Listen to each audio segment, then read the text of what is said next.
I included in my Hall of Fame speech that we was Showtime before there was Showtime. Talk about the Lakers.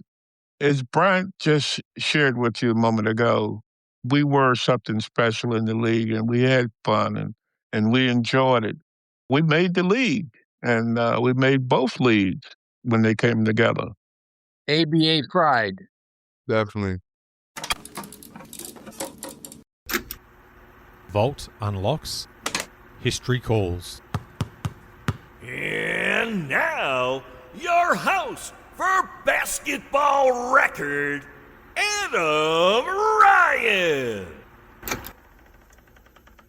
In early January 2026, I hosted a panel marking the 50th anniversary of the 1976 American Basketball Association All-Star Game in Denver, a night staged as the league's 7 remaining teams fought for survival. Joining me were 3 men who lived it: Hall of Famer Artis Gilmore, the dominant centre and 1975 champion with Kentucky; Billy Knight, one of the ABA's elite scorers and a first-team selection in '76; and Brian Taylor, the BT Express, a 2-time champion and one of the league's premier guards.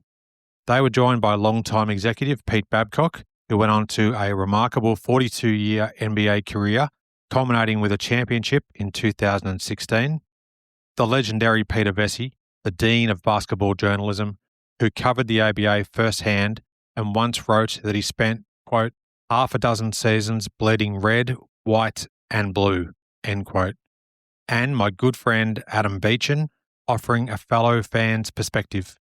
Together, we revisited a one-of-a-kind all-star format, the league's best taking on the first-place Denver Nuggets, and the weekend that surrounded it. A sold-out arena, a delayed tip after a pre-game concert, and the debut of the slam dunk contest. From there, the conversation opens out into the ABA's style, its innovations like the three-point shot, its physical edge, and the camaraderie that defined it, along with stories only those who were there can tell. My sincere thanks to Pete Babcock and Peter Vecsey, whose connections helped bring this group together. Kevin Lockery, coach of the 1976 All-Stars, had planned to join us, but was unable to due to last-minute technical issues. I'm also grateful to Aldridge Rakasna, Derek Gervin, and Terry Lyons for their efforts to help connect us with David Thompson, George Gervin, and Doug Moe. While those appearances didn't come together, the outreach was greatly appreciated. Sadly, Doug Moe passed away just weeks after this session was recorded. We also briefly touch on the Soul Power ABA docuseries before closing with reflections on the league's legacy. One small postscript since we recorded: Brian Taylor and George Karl, whose rivalry comes up here, has since been reconciled, happily appearing together at the Soul Power premiere in New York. Everything podcast related is at basketballrecord.com. Reach me via the show notes link, email adam@basketballrecord.com, or follow at @bballrecordpod on socials. Cue the tape. We're going to be talking today about the final ABA All-Star Game. It took place on January 27th of 1976 at McNichols Arena in Denver, Colorado.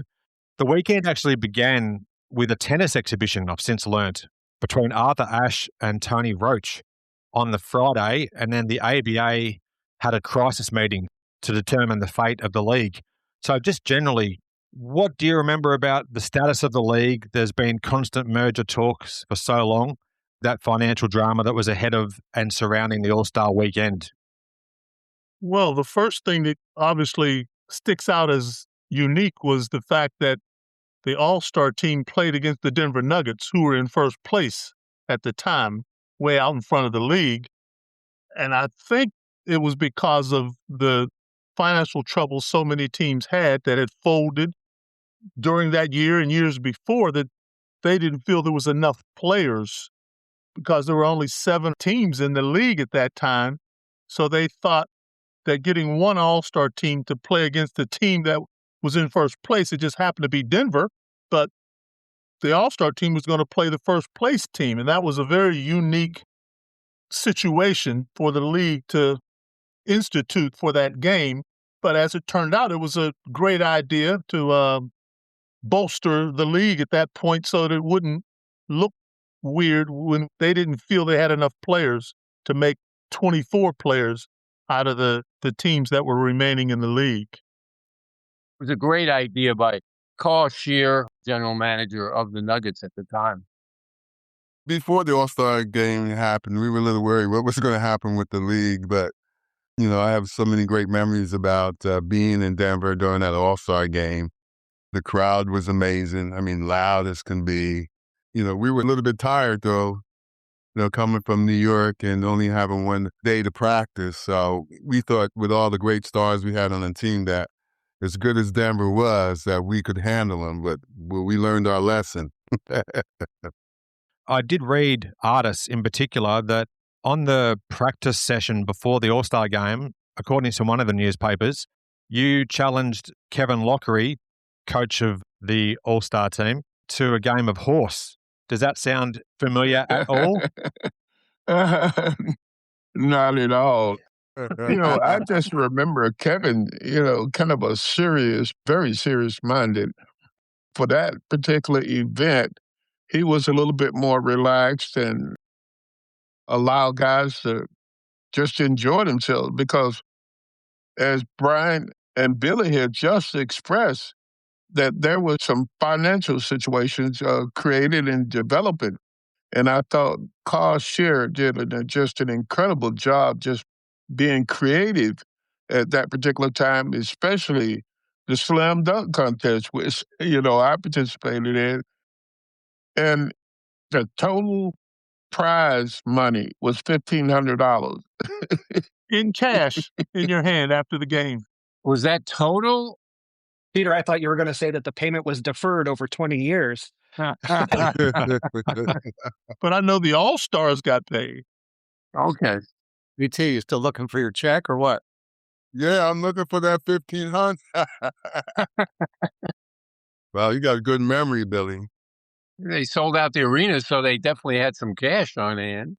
A crowd tonight, officially 17,798. That is the all-time ABA attendance record.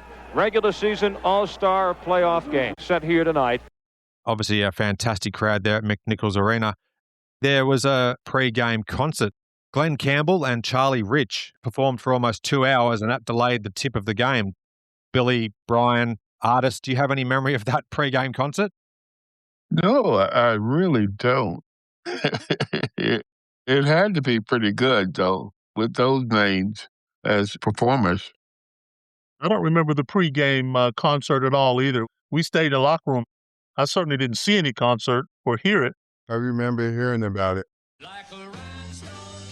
Julius Erving told me that he definitely remembers the concert and was standing on the periphery listening to it. The game was delayed because the concert went overtime.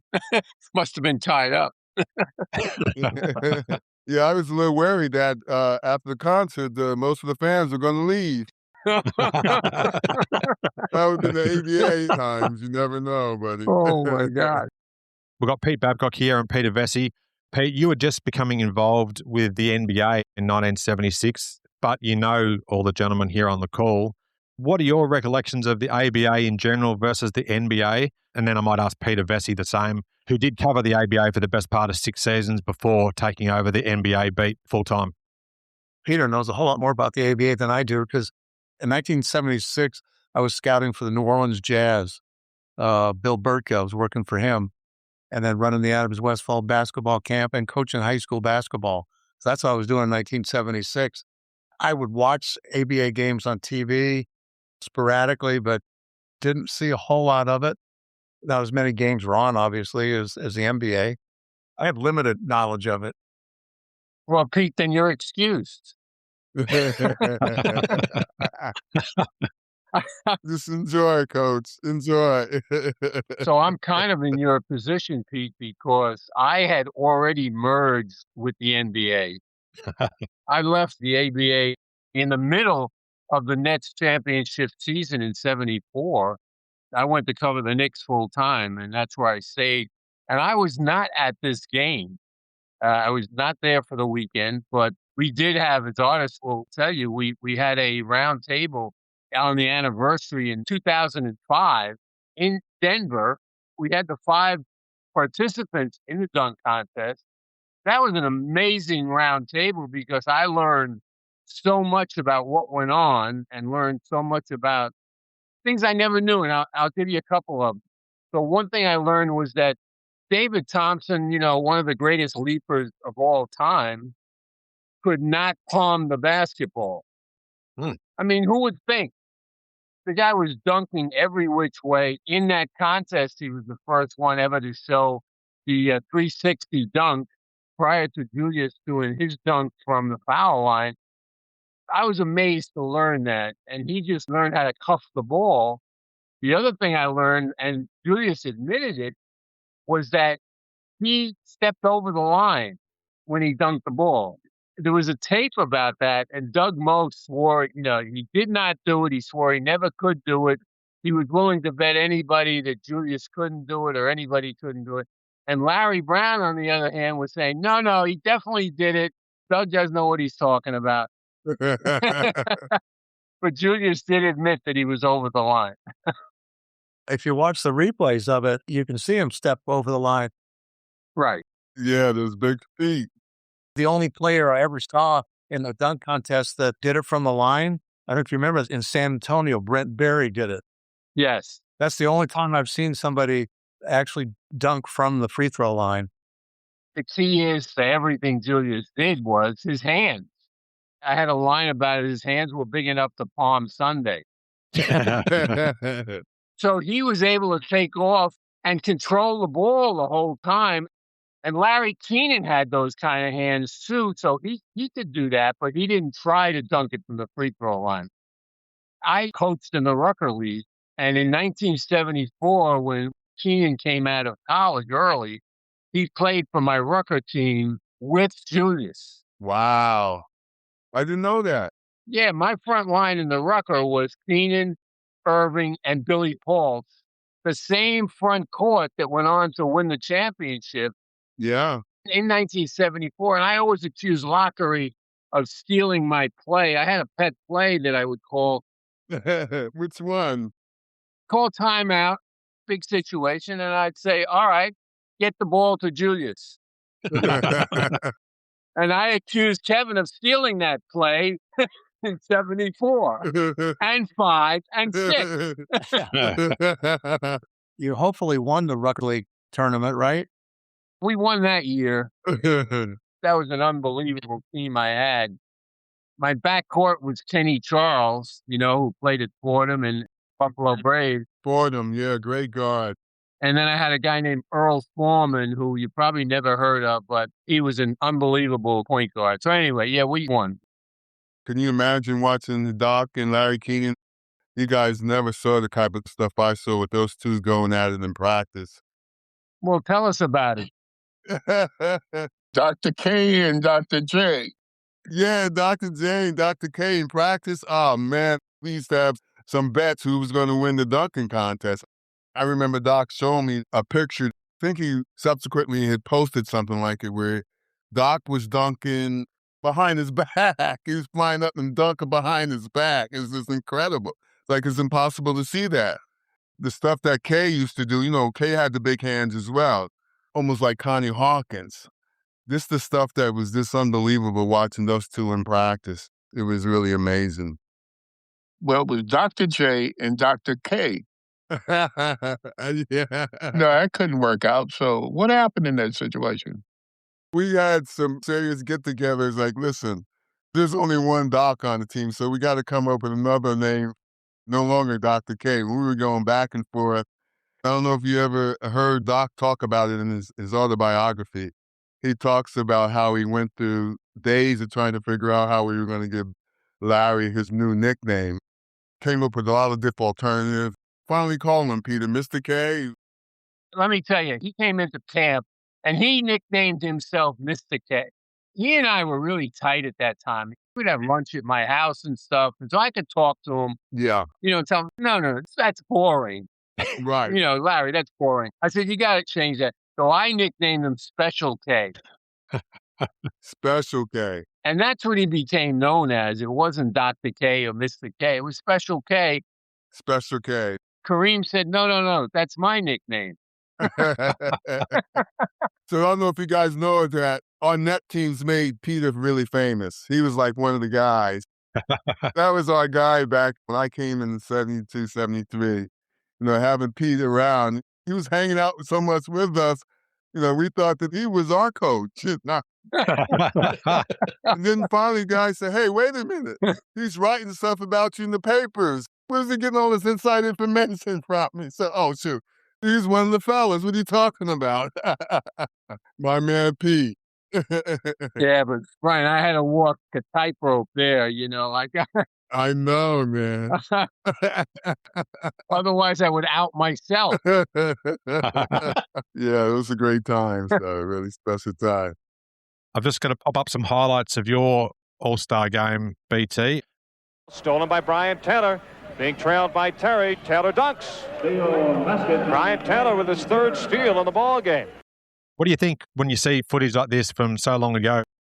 For me, all my friends used to say, you look so fast. They had to speed up the tape on that.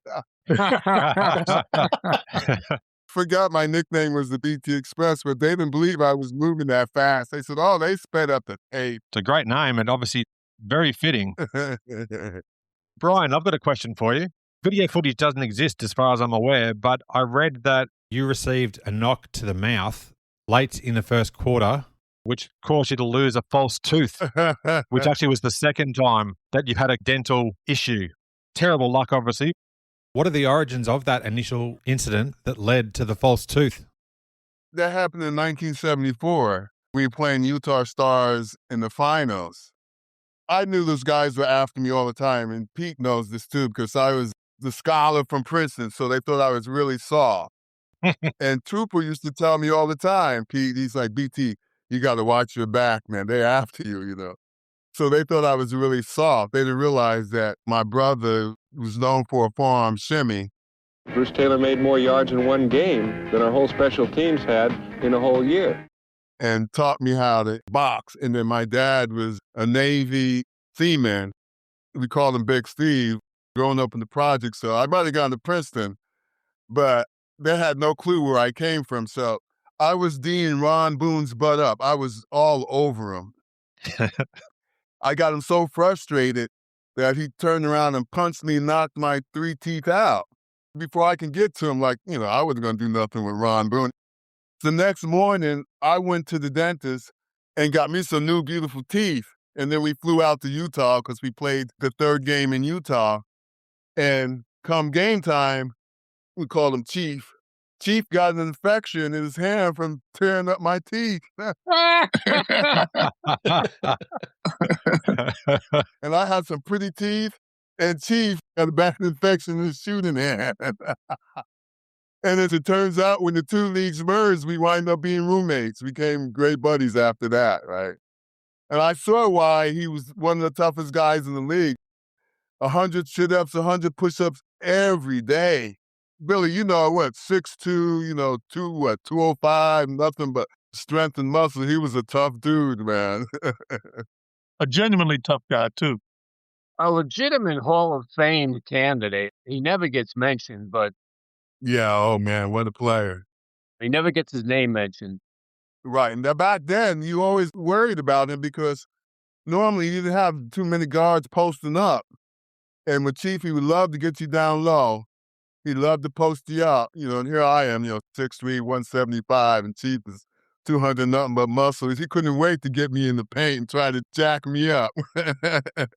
Oh, man. I don't know if Peter remembers, Vecsey remembers.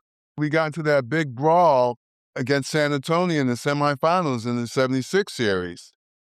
I was not covering it, so I don't know. Yeah, you were with the Knicks. It was big news. Well, George and I got into a little fist fight. And George Carl, to tell you, they used to put him in the game, you know, try to go roughshod on me, thinking I was a soft guy from Princeton. Right.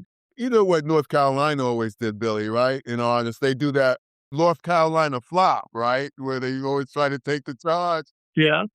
And George used to do that to me all the time. So I'm like, I'm not going for this time. So when he jumped in front of me and pulled me to the ground, I made sure he felt it.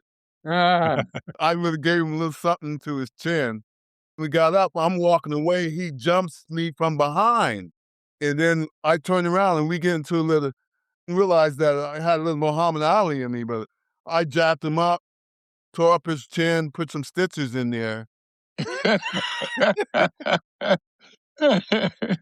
He hated me ever since that, and I know for a fact because he told my son played in Europe, and he was playing against George's son, Kobe. So George Karl goes to the game. After the game, he meets my son, and he told my son, "Tell your dad, I still owe him one." That's a great story, Brian. I know, it's a true story. So I'm in education, I'm teaching, and some of my students said, Mr. Taylor, we read all about you. I said, what are you talking about? We read all about you.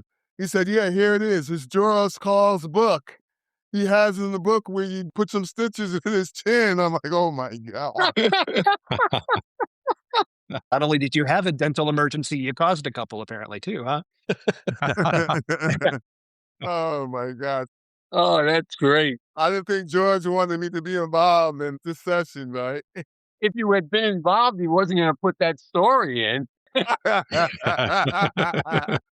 Oh man, what a brawl it was. It was incredible. Really? Yes. Adam, I'm going to have to send you some articles on that brawl. We had Rich Jones and Tim Bassett, our guys that year to protect the dock. Rich Jones used to play for San Antonio. And, when you get traded from a team, there's always some animosity. And when George and I got into this fist fight, and Super John, too, they came on the floor, and they were beating everybody's ass. Really? Game 6, we had to go back down to San Antonio. Kevin would have been great to tell a story. He didn't allow Rich to come back on that game because they would threaten to arrest him. Really? Wow. They were going to arrest Rich because he was just beating everybody's butt, man. I mean, Rich was, 6'8", 230, 240. He was a fighting guy, too. Yes, a bruiser, man. Tough as nails. And he had Super John, too. Oh, man. Yeah. Brian, let me tell a story about those guys. So you guys had lost like 9 in a row in 74, and Kevin Lockery changes the lineup, and he puts John Williamson into the lineup. He takes John Roach out. Brian and John in the backcourt playing in San Antonio. Now, this is 1974. During the game, Rich Jones hits John Williamson in the back of the head with an elbow. I'll never forget it. I mean, really, really hit him hard. That was Rich.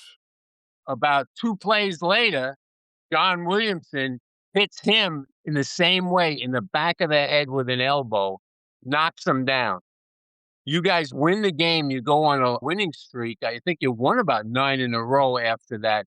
I'm in the locker room afterward with John Williamson. He's a rookie. He wasn't even supposed to make the team. And I said to him, you went after a guy 6'8"? He goes, yeah, Pete. He said, what goes around comes around. I never forgot that. That's soup. I had never heard that expression until then. Yeah, what goes around comes around. And then they end up teammates for the 76 championship. And Rich Jones was the last guy to score in history. He had a layup at the end of that game 6. 5 seconds for the championship. Rich Jones, it's all over. It's all over with 3 seconds to go. And the crowd storms onto the court. 1 second, the clock is out, and the ball game's over. He was off all game.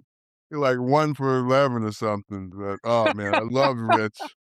Him and Tim Bassett and Super John. Billy, they were beating you up all the time. That's the only way they could slow you down, man. All the time. John Williamson was a strong cat. As a matter of fact, this is a true story. He's like, BT, can I talk to you? I said, yes, Sue. We're buddies. You can talk to me. Let's talk after practice. So he comes up to me after practice. He says, BT, I'm a black belt. I said, yeah, I know you're a black belt, Sue. He said, well, pass me the goddamn ball. Doc's not the only person on this team. I got it coming. It's threatening you. Unbelievable. My man Soup, the late Super John. Sadly, the last time I saw John Williamson, he was at a Nets game. He was going through dialysis 3 times a week. As tough as he was, he said, "Pete, I can't take it anymore. I can't take it." And he died about 2 weeks later. Wow. Very young. Young, yeah. Great guy. I love John. I love John. Oh, yeah, that was my guy, man. Super John, sweetheart, man. After the first quarter of that All-Star game, Denver held the lead 32-31. In the second quarter, Billy, you opened up your scoring account with a jumper that gave the All-Stars the first lead for them. You were down 49-42 midway through. You outscored Denver 14-6. James Silas was the leading scorer through halftime with 12 points. Dr. J had 10 and David Thompson had 9. This huge record-breaking crowd here at McNichols Arena, along with a television audience, about to bear witness to one of the most spectacular events in professional basketball, the slam dunk contest. Each contestant will execute 5 slam dunks within a time limit of 2 minutes. There will be 2 mandatory dunks, one from a standing position under the basket and the other taking off from a spot 10 feet from the basket in the foul lane. The 3 freelance moves will be governed by position on the court, one from the left and one from the right side of the lane, and the other starting at either corner down the baseline. Contestants will be judged on artistic ability, imagination, body flow, as well as fan response. The order drawn by the participants, first man will be Artis Gilmore, followed by George Gervin, Larry Keenan, David Thompson, and Julius Erving. Just while we're talking, I thought I'd put some video up. This is Artis, the first ever slam dunk contest. Look at he's so tall. Giant. Yeah, you see, I'm actually got. Artis, you're really being told what's actually happening. I assume you didn't get too much notice. Absolutely not. Done. Artis was at a disadvantage right away because people were going to say, "Oh, he's 7 foot." Well, I was the first individual to go, and I was a little hesitant trying to figure out what should I do because I'm being the first individual up. I'm thinking, how can I be creative? What does this mean? You know, David Thompson, they was expecting him to be the winner, and then he missed that 360 dunk. You know, that kind of eliminated him. And of course, Julius, being the last individual to go, that certainly allowed him to be very creative and observant from the other individuals going. I remember I went in and I dunked 2 balls. Yes, you can use as many basketballs as you want. Slam dunk the first and second ball. I really think that I was kind of a toss-in as an extra at the end. Got a 7-foot guy in a slam dunk contest. You made it look so easy, eh? Yeah, so easy. And I remember one of my dunks, I ran past the rim and just threw it down from a distance. And Artis Gilmore finishes with a big slam dunk. But the camera, you know, it wasn't like you seen with Michael Jordan, watching him elevate and just stopped and twisting around. And even looking at Julius from one of the cameras up in the stand, he looks like a little guy running down the court. The technology was not there, but it ended up being really exciting and very creative by Carl Shearer to be able to come up with that kind of entertainment. Artis, the format was so different. You know, this was the first time it was done, but the format in later years became so different because, as you said, you started and then did 5 dunks in a row. By the time it got to Julius and he did his dunk from the free throw line, that was the second of his dunks. I remember all of us was kind of excited about watching Julius. So all the guys kind of sit down on the sideline on the floor and was really kind of cheering him on. He was the entertainment at that particular moment in time.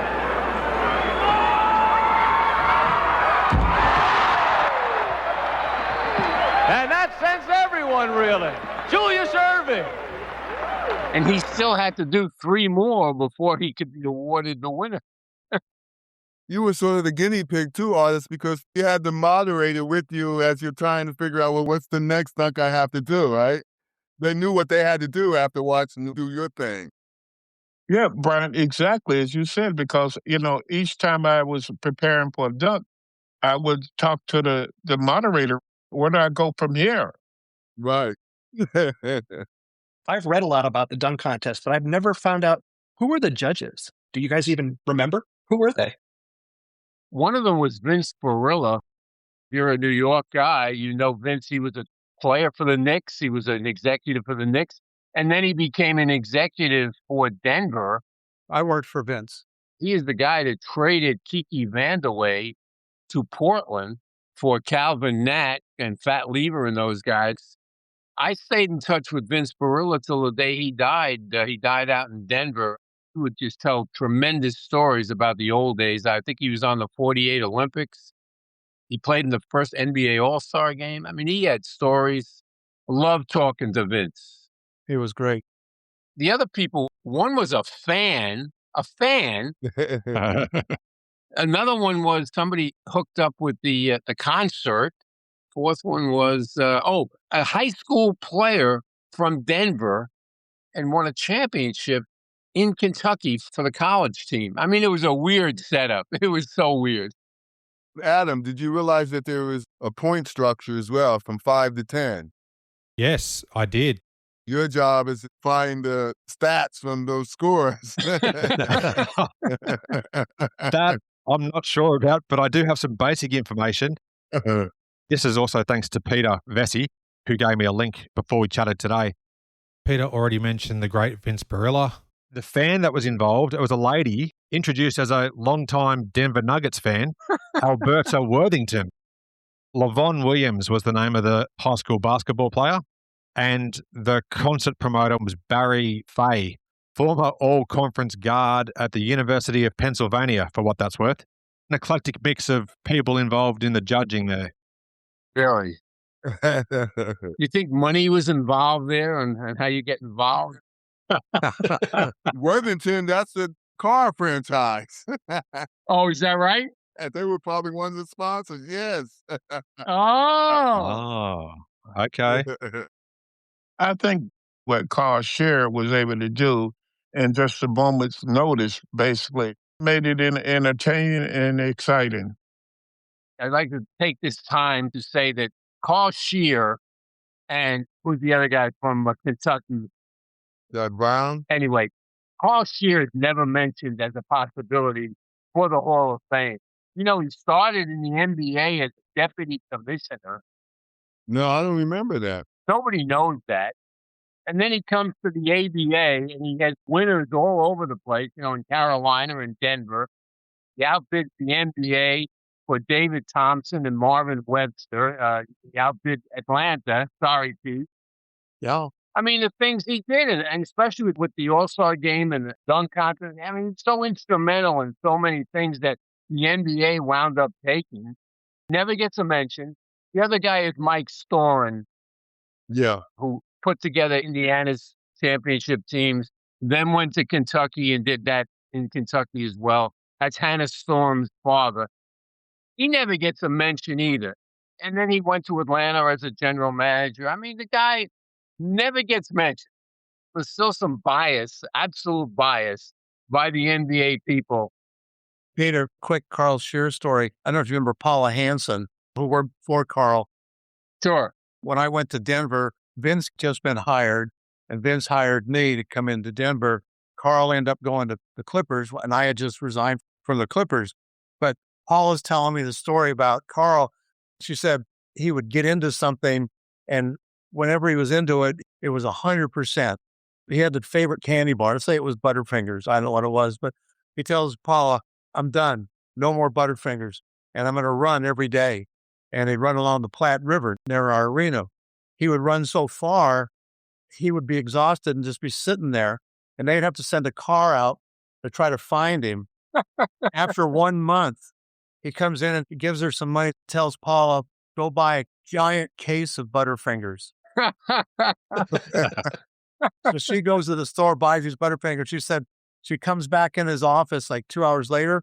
There are wrappers all over the office. He didn't even throw them away. He just started eating Butterfingers one after another, and there were wrappers everywhere. It took her an hour to clean it out. Oh, I knew he was like that, from one addiction to another. I get it. He was a great guy. Another thing that Carl did, my all-time favorite uniform, I'm biased because of 6 years I spent in Denver, but Carl's the one who came up with the color scheme across the front, 13 different colors and the Rocky Mountains on it. There it is. Yeah, exactly. Carl's the one who came up with that. That's cool. And again, I'm biased. One of my favorite all-time uniforms. Well, I like that hat. I like that hat, Adam. Yeah, that's nice. Not covering up much on the way of follicles here, but Join the crowd. Adam, I expect that hat in the mail. I'll do my best, Peter. I don't know if you've noticed, but the people who were nominated this year from the ABA, Matt Calvin, Larry Keenan, Billy Melchione, and John Williamson. There might be one other guy, but will any of those guys get past the nomination phase? Maybe Matt Calvin will this time. But, Jimmy Jones. What about Jimmy Jones? Yeah. What about Willie Wise? What about Billy Knight? Right. Come on. Yeah. 56-55 is the score. The All-Stars lead the Nuggets as we get ready to head into the second half of the 9th annual ABA All-Star Game. And the three-pointer by Don Bussey gives the Stars a 5-point lead. The game had already been tied 9 times through that third quarter, so quite a frantic pace. Looking back now, particularly for Billy, Artis, and Brian, what do you make of the institution of the three-point shot, how it was with the ABA? Still not used a whole lot. In today's NBA, almost every second play is a three-point attempt. I think it was basically a coaching decision. They did not allow to use a three-point shot because the coaches didn't have confidence in it. If you notice the coaches in the early years, they were up and down the sideline calling every play for the players. For an example, you took a three-point shot and they wasn't comfortable with it. You were moved over to the bench. You were sitting on the sideline. So it was a little different versus today where international players are so creative and skilled, and they just allowed their ability just to flourish versus that particular time.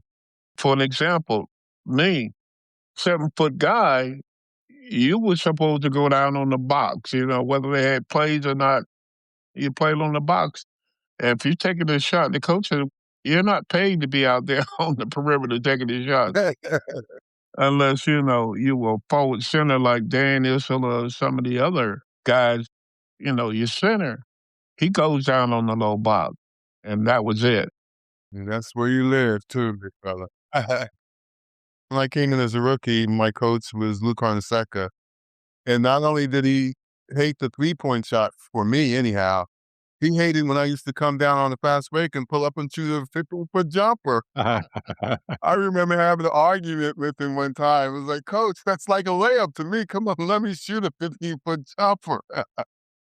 The last year in the ABA 76, I did shoot a lot, but I shot at a very high percentage. And so I don't know if you realize, Adam, that the NBA hated that shot so much that for 3 years, they didn't have it in the NBA. It wasn't until 1979 when I was playing at San Diego with Coach D. Chu saw that I could shoot that shot, and he gave me the green light. So in 1979, I made more three-pointers individually than I think 19 other teams totals. Wow, that I was not aware of. And then we had Freeman Williams on the team, who's also a great three-point shooter. The world be free to shoot that many, but, he was the master of the mid-range. But that's all I just said. Coaches hated that shot. And then the following year when I'm with Coach Babcock and Coach Silas, same thing with Artis Hussein. When I started shooting with those guys, Paul pulled me over to the sideline. He said, BT, I don't like that shot. We're going down low. Low post and low post. BT, the first 4 years that we had the three-point shot in the NBA, teams average 2.4 attempts per game. That's a team, not an individual. 2.4 attempts per game. I know. Coaches use it just strategically at the end of a game. And you're right, BT. I mean, it was a big mental adjustment for coaches to rethink how they looked at the game. You know, it's amazing, Pete, for you to say that because Indiana, certainly not like that. They had all sorts of three-point shooters. They had Billy Keller and they had Roger Brown and they had Don Boosie. And they shot way more threes than anybody else. But Keller told me at the 2018 reunion that had he taken more than 4 or 5 in a game, Slick Leonard would have taken him out. Freddie Lewis was another guy, three-point shooter. They were loaded with them. But let me tell a Brian Taylor story. Bring this stat up all the time. Brian, you told it extremely well about how you weren't allowed to take threes in the beginning. But Game 6, Denver against the Nets in 1976, this is for the championship. If the Nets lose this game and go back to Denver, they're not going to win the championship. Go back to Denver, no. How many three-pointers do you think were taken in that game? In that game? Probably about 10. I know the trivia question because you know who gave it to me was the late statistician. I know the answer, but I'm not going to give it to you. The answer is 4. And the guy who took all 4 of them is Brian Taylor. And he made 2 of them. I was 2 for 4. That's an amazing statistic. When you're down 22, how are we going to get back in this game? That's the beauty of the three-point shot. It kept people in the stands later in the game. As you can see it now, later in the game, you can make that up. Right. Like a 20-point lead in the NBA nowadays with the amount of possessions they get, over 100 possessions in the game. Right. A 20-point lead is nothing in the NBA these days. The All-Stars outscored the Nuggets 41-37. At the end of the third, the score, the All-Stars 97 and the Nuggets 92. The NBA hated that shot. They hated that shot at first. Just this morning, Brian, I actually watched your interview after Game 6 of those finals. Pandemonium as the New York Nets win 112-106. Let's just go back a little bit. 22 points down, midway or so in the third period. The reporter said, what was going through your mind? When I go back to Denver, right? Honestly, what was going through your mind then? What was going through my mind is, I don't want to go back to Denver. Yeah, no, I don't go back to Denver. We had to win it today, and that was going through my mind. Burning desire to win was also going through my mind. Knowing that they couldn't stand the pressure was going through my mind. Knowing that I wanted to be a champion today was going through my mind. He said it right. We go back to Denver. Tell us, we couldn't win there all year except for the first game. You know why we won that first game? No. Probably Fritz Massman came up with the idea. Fritz Massman of the New York Nets working the All-Star team. We got to bring oxygen tanks to the game so when the guys were subbing out, we were sucking up some good oxygen. Really? Oh, wow. So we won the first game in that series. We were playing everybody 10 or 12 times that year. Right, Billy? Right, exactly. Every time we went to Denver, we were getting blown out. So I think Fritz Massman says, you know what we're going to do? We're going to bring oxygen tanks. So when my guys come to the sideline, they're going to be getting some oxygen. And we won the first game with Doc hitting that jumper from the corner. All right, Brian Taylor will inbound. He gets it over to the doctor. Tie ball game. Here's a shot, Julius. He scores! He scores at the buzzer, and the Nets win 120-118. Julius Erving finishes up with 45 points. He bombed it in from the baseline at the buzzer, and a stunned crowd. An elated bunch of New York Nets go back to the dressing room. This arena is simply stunned.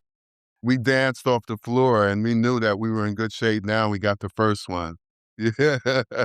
BT, a few years later, when I'm in Denver, we're playing the Houston Rockets, and we get a call from the Rockets asking to have oxygen on the bench. We agreed to do it. Not only had one, we had a whole line of them lined up along the back of the bench. Our players were acclimated to the altitude. So Issel is playing against Olajuwon. Doug would say early in the game, let's run extra hard. and we ran a lot anyway. So push the pace, push the pace. Early in the first quarter, Dan is standing at the free throw lane along with Elijah. He looks over Elijah, and Dan starts breathing real heavy. He goes, "Man, I live here and I can't breathe. I don't know how you're doing this." And Elijah starts waving over to Bill Fitch. "Get me out of here. Get me out of here. I need oxygen." You know? I can remember I played a lot of minutes in that All-Star game. It has been a very long night here in Denver. This game preceded by a concert. Glenn Campbell and Charlie Rich. And at the end of the game, I made some crucial mistakes. When I look at the game, I can't even look at the end of it because I made a couple turnovers. I was tired as heck. I mean, I went over, dribbled to the wing, looking for somebody, and, picking up the ball when you have no outlet and you're in trouble. Denver like to trap you over on the sideline. They trapped me. I threw the way they went down and kept it going. But it was tough breathing in Denver, boy. Hey, Brian, I've got a question for you. So David Thompson, he won the All-Star game, MVP. Yes. Did you guard him? Impossible to guard. But he had 20 in the fourth quarter. Changing the subject just a little bit, I was really pulling for the Pacers to win the championship because if they would have won, it would have been 50 years ago that we beat you guys in the championship, the only one that I had. 75. 75, yeah. It's all over in Kentucky, and the Colonels are going to hang their first ABA championship banner from the Raptors at Freedom Hall. The rivalry here is intense, but there's a certain amount of empathy toward each other, a feeling of friendship off the court. The top scorer for Kentucky was Artis Gilmore with 28. You guys were really good, Artis. Artis Gilmore wins the MVP. I don't think that's a particularly big surprise. I heard about it, but I don't know if it's true. I heard that you guys were supposed to play the champions of the NBA. Yeah, the Golden State Warriors. Right. But they refused to play you or something because I guess they felt they had nothing to win. Yeah. You and Issel and all of those guys, Dampier and Bird Avery, I thought you guys would have beat the NBA champ that year. With Hubie Brown coaching you, you guys were good, man. Billy, they were lucky to beat us that year. Yeah. You guys were a monster. I'm telling you. I mean, George McGinnis on our team, he was trying to take it to you. You were just having 30 rebounds in games. Gilmore's going to come down with one of the 30 rebounds that I have him for unofficially. And I remember you, Billy, from the corner, man. You put in like 37 points in one of the games. Indiana was led by Billy Knight with 40. You were really incredibly tough in the impact for the Pacers. So smooth. Those are the good old days. Artis, were you with Chopper at all? No, I didn't get to spend much time with him. The rest of you guys weren't with Chopper, right? No. Yeah, I had a happy year with Chopper. So, Peter, you knew Chopper. I played in card games with Chopper after games. Uh-oh. He had so many ABA stories. Learned quickly not to play. Yeah, that's right.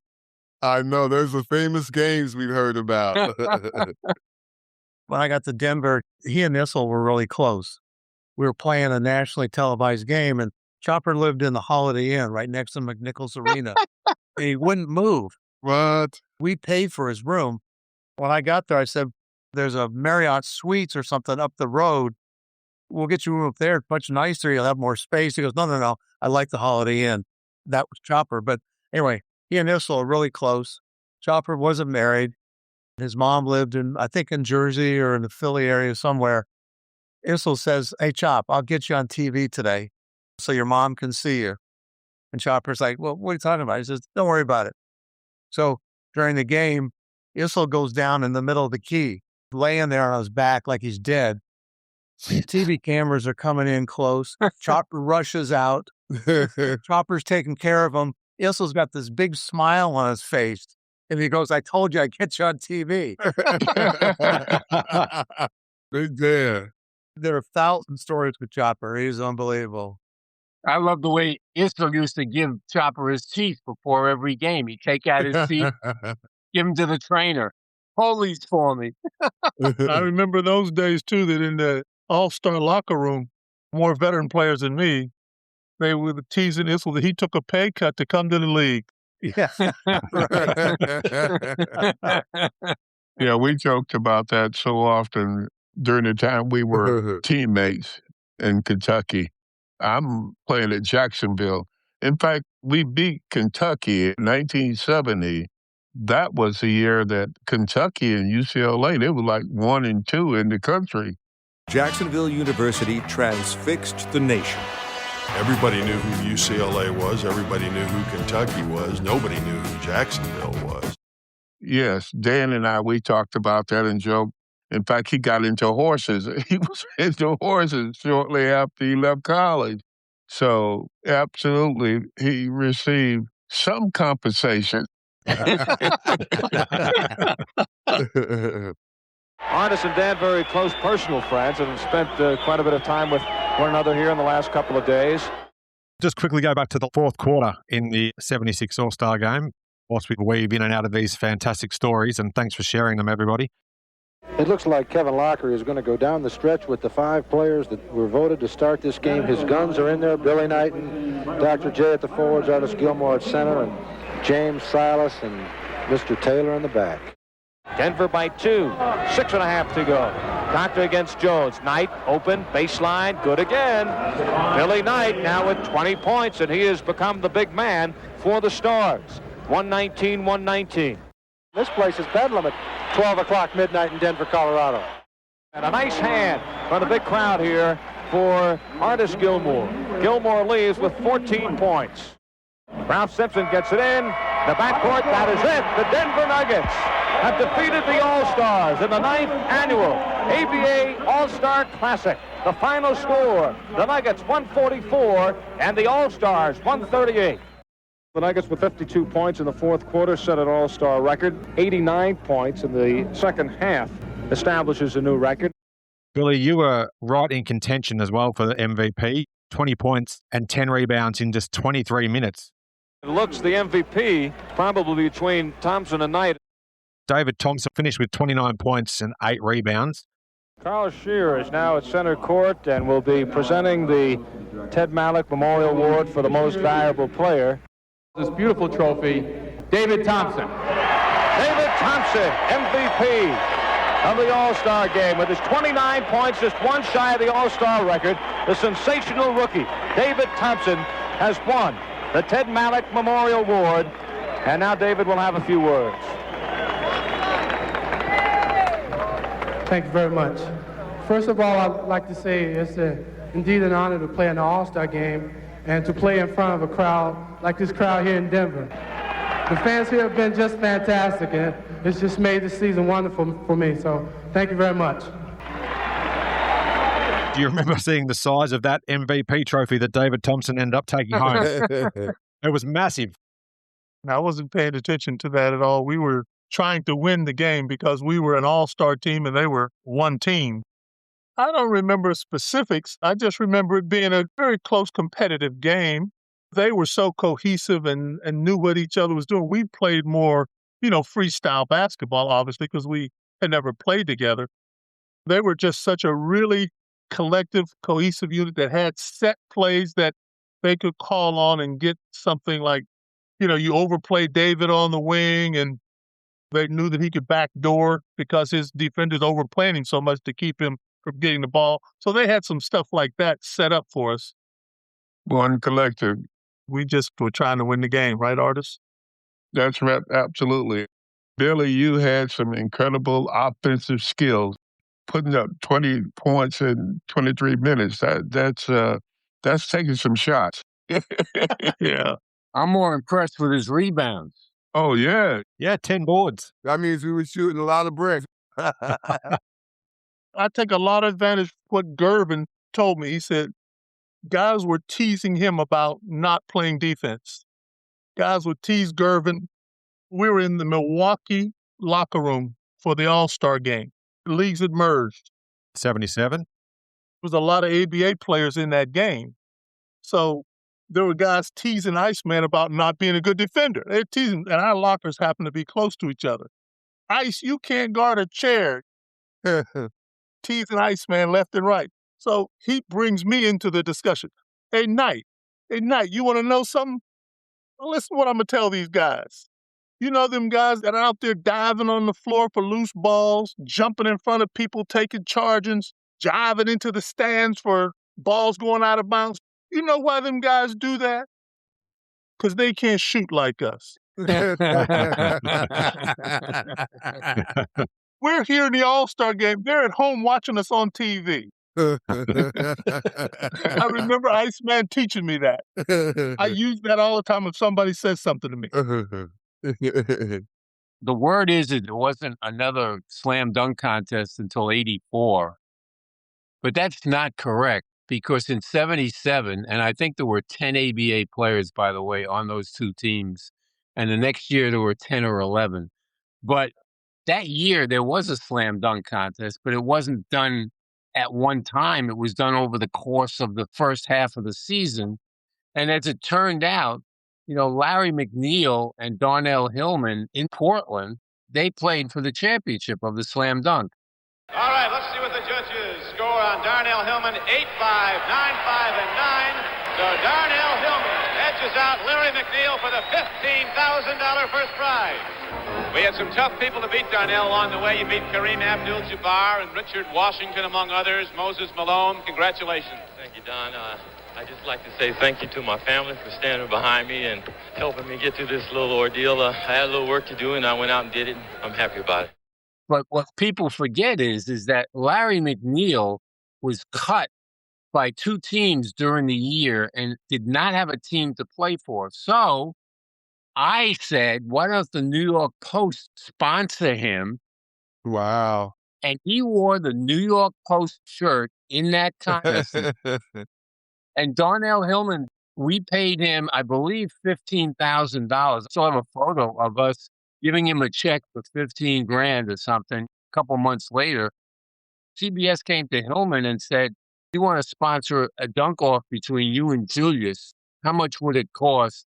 Now let's go to Brent Musburger. John, tell Darnell to hold up. I got Julius Erving. I want the winner. Rick, you and Steve Jones get some money, and let's get the doctor out there against Darnell. I think Julius was asking for too much. It never happened. People say there wasn't a dunking contest. There was in 77. The NBA wants to forget that. Adam, what I remember about the end of the All-Star game, that fourth quarter, I played a lot of minutes in that All-Star game, and it was an honor, of course, to be there and to play as much as I did. But I was tired as hell. That altitude got to me. I mean, really, I felt it, and it was such, as Billy and Artis said, it was competitive. And of course, I'm sure, the fans in the NBA would yearn for a contest like that one in 1976. The ABA All-Star Game, which by consensus here is the top of all time. A new format, one team against the rest of the league.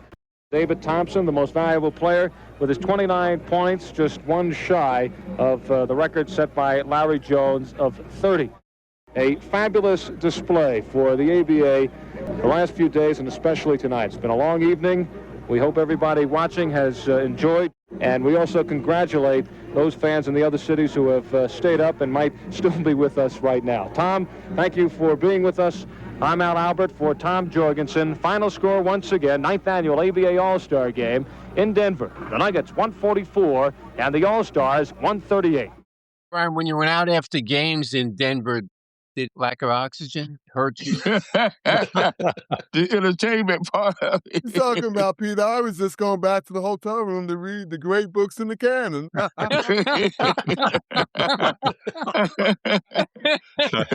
Okay, all right. Hard to top that one. That's a good question, Pete. You got me.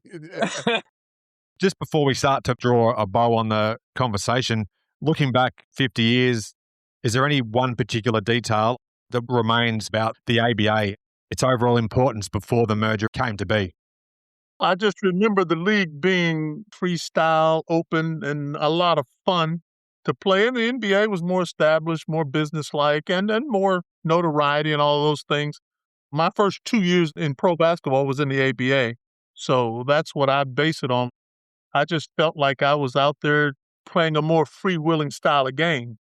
Let me interject.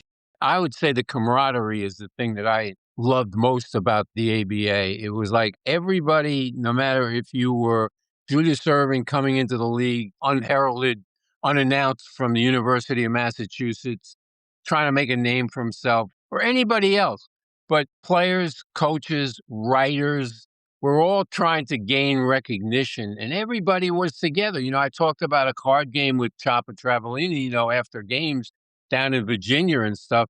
We would go out after games. Everybody would be together, not only players, all the cheerleaders would come along too. So it was like, it was an unbelievable camaraderie that to me will never be duplicated. I think about all the great players and the great basketball that people didn't get to see because the ABA never had a big TV contract. Yeah. You never saw players like Connie Hawkins in their prime, or Roger Brown, or Doug Moe, or any of those guys, and so many more. It would have been amazing to see those guys play when they really were at their peak. Did Doug Moe pay you to say his name? He did. Yeah, he did. It's true. How about Spencer Hayward? Would you have liked to seen him those first couple of years? Spencer, oh yeah. Oh my goodness. Who do you think might have been the best ABA player who didn't end up going on to the NBA? Willie Wise. Yeah, Willie was a force. Offense and defense. Yeah, he was awful good, yeah. He played 1 year with Denver, but his knees were gone by then, so they never saw the Willie Wise that we did. Yeah. They talk about Bobby Jones being the best ABA defensive player. He only had 2 years in the ABA. And then Willie was guarding, Rick Barry and Julius Erving and Roger Brown and all of the best forwards. And they would all say he was the best defensive player they ever went up against. Pete mentioned him before, and I hated going up against him. I mean, he's 6'4.5". Of course, his name's James Jones. I call him Jimmy Jones. Yeah. What a player. Overall, he might have been the best guard in ABA. I mean, I know Charlie Scott was there, and we had a lot of great players, but people don't know it. He was a rookie in Grambling when Willis Reed was a senior. He was a great player. They won a championship with him. Utah and New Orleans, tremendous player. It was amazing to be able to leave the ABA in 1976, everyone thinking that, we were second-class basketball players. And then coming into the NBA, and we're like, this is the NBA? No, they played half-court basketball. I was traded for Tiny Archibald, and I went to Kansas City Kings, played for Coach Phil Johnson. And, in the ABA, we were playing music, we were styling. Phil, I loved him, great coach, but more like being in the military. No music, guys barely talked. Very businesslike, yep. Coming from the ABA where we had so much soul going on, coming into the NBA was so different when I was like, this is the NBA, this is what you said that we couldn't play at this level? It was like, you guys got that all wrong. Right. It really motivated me to come in and show that I belonged. I always felt that the NBA should merge with the ABA. I don't think they liked our venues that we played at. We played from college to college, and we would go to San Diego State. In fact, when we played the Pacers, we played at the fairgrounds first, and then over to Butler University. Yeah. We just moved around to different venues that was really small, and that was one advantage that the NBA had. They had really nice, big, huge venues to play in. Plus, flying into Kentucky, you might have to have 2 stops before you got there. Yeah, exactly.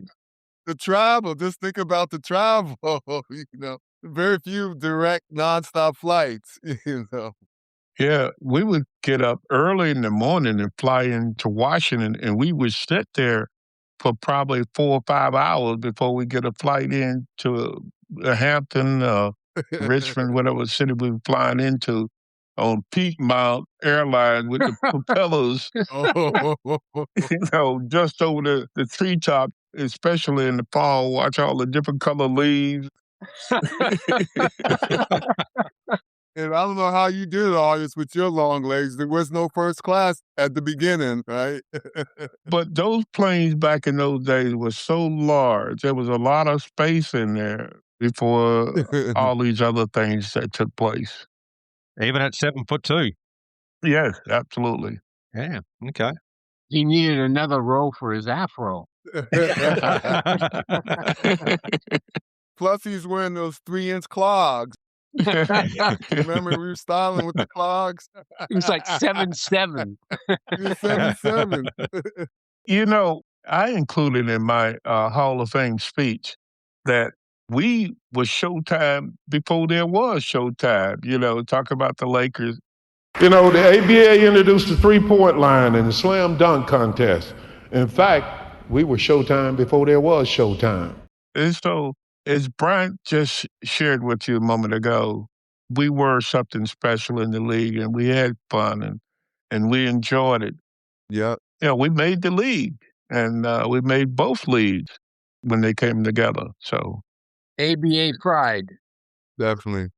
Just some great memories here, and the red, white, and blue ball, iconic looking back all these years later. And as we near the 50th anniversary of this game, Prime Video is releasing a docuseries called Soul Power, the legend of the American Basketball Association. Have you had much involvement with that particular project? Is that the one that George Carl is involved in? Yes. Okay. They reached out to me. It's been quite a while ago, about 2 years ago, I think, doing the videotaping for that. A number of episodes. Adam, do you know? It's multi-part. It's hotly anticipated in this household, and I think in probably a lot of households. I got to tell you, they did ask me to participate. I declined because I'd rather give up my stuff for free on places like this, you know, and do it in podcasts. I did not want to be involved. I just felt that people were making money on this, and it wasn't me. No, I wasn't going to do it, so I didn't do it. You'll have to wait a book.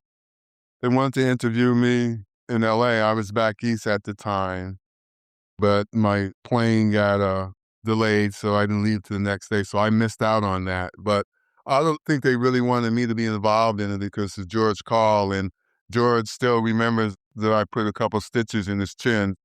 Some of you may have seen this. I mentioned this to Billy recently. There's a program that a friend of mine called me, told me I should start watching. I'd never even heard of it. Maybe you guys have.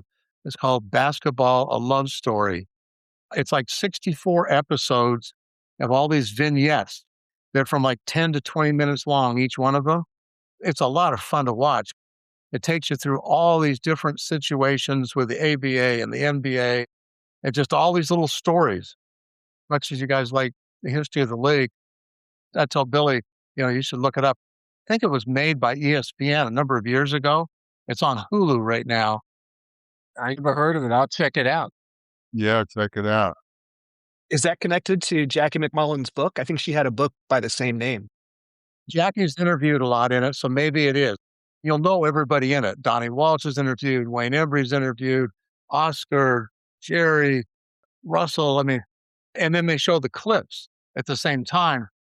There's one episode that's all about the Oscar Robertson, Wayne Embry pick and roll. And it's like a 10-minute episode, and they actually show the clips of these two guys playing together. Oscar's talking about how, nobody said a better pick than Wayne, and how Wayne was so smart about being able to roll and seal his man and get the ball back on the roll to the basket. And it's fun to watch. I think you guys would enjoy it. Yeah, definitely. I've got it on my bookshelf here somewhere. As Adam was saying, written by Jackie McMullen and Rafe Bartholomew. Thank you so much, guys. An esteemed panel here, to say the least. Artis Gilmore, Brian Taylor, Billy Knight. Thank you to Peter Vecsey and Pete Babcock also for helping coordinate this. We reached out to a majority of those that are still with us. It's been fantastic to have your time today. Hopefully we might be able to have a chance to do another chat at some other stage going forwards. Absolutely.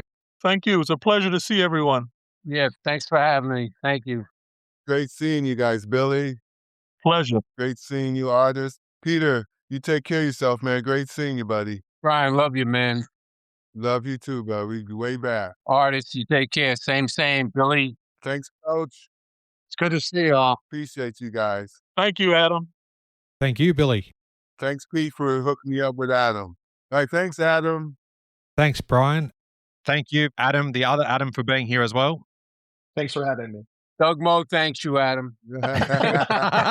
Where's my check? That's why I'm still looking for that $1,500. I know, 20 years deferred. Take care, guys. Bye-bye.